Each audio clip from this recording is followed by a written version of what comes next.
In 1949, President Truman proposed a massive expansion of the public housing program.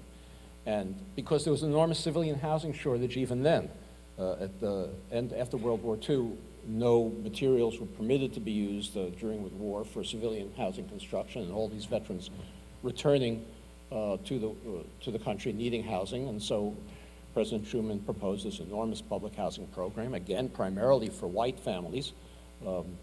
Just to emphasize this point, in the early years of public housing, cities had social workers visit the homes of applicants to public housing, white families, and to make sure that their children were well behaved and that they had good enough furniture to put into the public housing, and they had to show a marriage certificate to prove that they were not, you know what. So that was what public housing was. So President Truman proposed this bill, and conservatives in Congress who wanted to defeat the public housing bill, not for race reasons, because remember, this was for whites primarily, wanted to defeat the public housing bill because they were opposed to any public involvement in the private housing market. They thought the private sector should take care of it, even though the private sector wasn't taking care of it. And so they wanted to defeat this, and the way they come up to defeat this was with a poison pill amendment. The poison pill amendment is an amendment that opponents of a bill put on a bill in hopes that the amendment will pass and then make the entire bill palatable. So conservatives in Congress put an amendment onto the Truman's housing bill that from now on, public housing had to be integrated. So I say there's no secret about the fact that public housing before that was segregated across the country in the North. But they put on an amendment that had to be integrated, the idea being that if liberals supported the integration amendment and conservatives who were opposed to public housing also supported it, the amendment would pass, then the entire bill would require integration, and then Southern Democrats would abandon the bill and the bill would fail. So liberals in Congress fought against the integration amendment, led by Hubert Humphrey, led by Paul Douglas, another great liberal at the time. They fought against the integration amendment. The integration amendment was defeated, so the 1949 Housing Act was passed to continue the policy of segregation that the federal government had followed. So that's how we got these giant towers, Cabrini Green in Chicago, or the Robert Taylor homes, or Pruitt-Igoe, perhaps the most well-known of these projects. I'm getting closer. Now these were segregated. Remember, we think of the Pruitt-Igoe towers as these towers filled with low-income black people, but actually the Pruitt towers were for African Americans, the Igoe towers were for whites.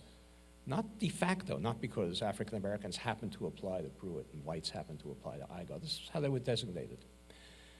They were filled this way, and after a few years, the white tower, the Igoe tower, was vacant, largely vacant. And the Pruitt tower had long waiting lists, getting closer. So why is it that after all these years, the white public housing, and this happened all over the country, white public housing had vacancies and black public housing had long waiting lists? And the reason is another federal program run by the Federal Housing Administration that subsidized the movement of white families out of central cities into single-family homes in the suburbs that were exclusively white. So the federal government guaranteed loans to mass production builders. The most famous example, perhaps, is Levittown. Levitt could never have assembled the capital to build 17,000 homes for which he had no buyers. He got loans guaranteed by the federal government on explicit condition, I want to emphasize that no homes be sold to African Americans, and that every home in the development had to have a clause in the deed prohibiting resale to African Americans. Okay, now I can get to your question. The entire country was suburbanized in this way. Whites were moved out of cities. African Americans had to remain in cities and became poorer because industry moved out of central cities as well as at the same time that whites were. The entire country became suburbanized. In 1947-48, when Levitt built that development in east of New York City, those homes sold for $7,000, $8,000 apiece. Today's money, that's about $100,000. African Americans who were equally capable of paying that that money for a house, especially if they had an FHA mortgage and a VA a no down payment policy. They could have, in fact, they paid less in their monthly carrying charges for those houses than they were paying in rent for public housing. They paid less, to own a home in Levittown than they were paying in rent in public housing. Well, today, those homes sell for $300,000, $400,000. Here's your question. The African-American families who were prohibited from moving into those homes and rented apartments in the city did not gain $200,000, $300,000 in equity over the next 2 generations. White families gained that equity and today, those homes are unaffordable to working class people. $100,000 in 1940, in our terms, in 1947, 48, was twice national median income. Working class families can afford to buy homes for twice national median income with an FHA mortgage. Today, those homes sell for seven times national median income. Working class families, and you all know this, middle class families can't even afford to move to these suburbs that were created as segregated enclaves in the 40s and 50s. So today, nationwide, we have a ratio in income. African American income on average is about 60% of white income. African American wealth is 5 to 7% of white wealth.